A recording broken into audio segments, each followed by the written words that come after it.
Posko mudik FPI dibongkar aparat autoplay victim, ditulis oleh Sardi dari laman siwar.com.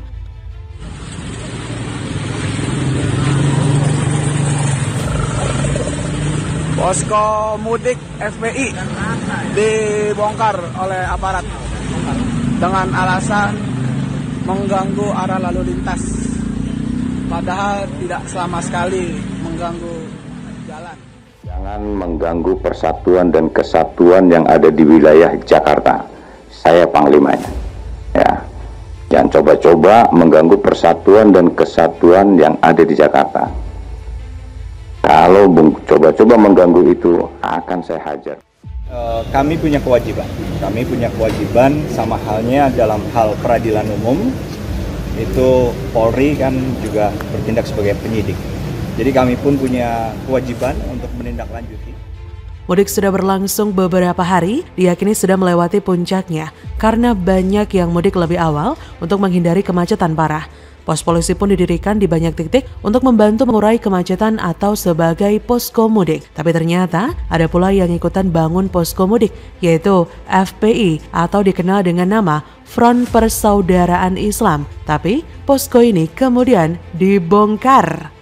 Sebuah video memperlihatkan posko mudik FPI yang didirikan di pinggir jalan dibongkar aparat keamanan. Video ini dibagikan oleh netizen yang dalam narasi cuitannya menyebut tindakan aparat yang membongkar posko mudik FPI itu menunjukkan rezim saat ini sedang panik. Menurutnya, posko mudik itu dibongkar rezim lantaran benar mereka terusik dengan kehadiran posko ormas Islam tersebut. Dia berkata, posko mudik FPI diusik, rezim panik, selalu cari alasan klasik hanya karena banner mereka terusik. Ia menyerukan kepada warganet untuk melawan tindakan rezim yang membongkar posko FPI tersebut baik dengan akal maupun fisik. Dia berkata, nampak jelas mereka munafik, wajib dilawan dengan akal atau dengan fisik. Wah, mau melawan pakai fisik ya? Barbar kali kalian. Maksudnya melawan pakai kekerasan atau sampai rusuh gitu? Memang di otak mereka itu cuma ada kekejaman dan kekerasan. Apa-apa harus diselesaikan dengan cara kasar. Mengerikan sekali mereka ini. Dilihat dari video itu tampak sejumlah aparat keamanan yang membongkar posko mudik yang didirikan FPI di pinggir jalan. Dalam video itu juga terdengar keterangan dari pria perekam video itu.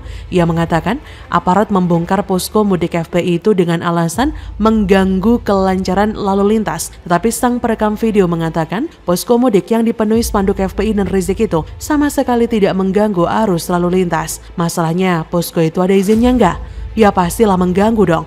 Lain ceritanya kalau dibikin di teras rumah sendiri. Lagi pula posko sudah ada yang urus yaitu polisi. FPI nggak usah terlalu kepo mengurus pemudik. Ini bukan soal rezim panik. Rezim kok panik sama seperti kelompok kayak FPI. Lah kalau pemerintah panik pada FPI doang, mending negara ini bubar saja. Masa lawan kelompok secuil aja takut? Ya enggak, yang ada malah digulung dan diberantas. Ini mirip dengan baliho Rizik yang pernah diturunkan beberapa waktu lalu. Pendukungnya ngamuk-ngamuk, bahkan ada yang sampai nyembah baliho. Mereka sebut rezim otoriter, usut punya usut, ternyata tidak ada izin reklame, makanya disikat habis. Mereka ya langgar aturan tapi maling teriak maling. Kalau saya lihat FPI ini hanya ingin tetap eksis biar nggak dimakan zaman. Ini terlihat dari adanya spanduk Rizik. Ini namanya bikin semak aja. Pemerintah nggak butuh bantuan dari kelompok seperti ini. Sebenarnya mereka ini jangan diberi ampun, nggak boleh diberi panggung, apalagi lepas dan pengamatan sedikit pun. Mungkin masalah posko ini sepele, tapi bagi yang paham dengan kelakuan mereka, pastilah paham kalau suatu hari, kalau terus dibiarkan, entah apa lagi yang mau mereka dirikan. Mereka kalau dikasih panggung dan dibiarkan seenaknya, lama-lama makin meresahkan dan bikin repot. Selagi masih kecil, tabok aja tuh kalau banyak ulah. Selagi udah lemah, sikat terus, jangan sampai kendor. Ini mirip banget dengan PKL liar yang menyerobot trotoar.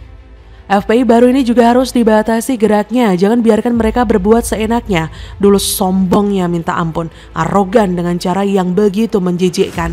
Itu karena pemerintah dulu terlalu lamban dan lembek. Mereka jadi besar kepala dan merasa pemerintah takut pada mereka. Gak usahlah sok play victim dengan bawa-bawa agama. Orang sudah males dengarnya. Orang-orang sudah tahu gerombolan ini munafik dan sok suci. Seolah surga itu hanya dihuni oleh kaumnya. Bagaimana menurut Anda?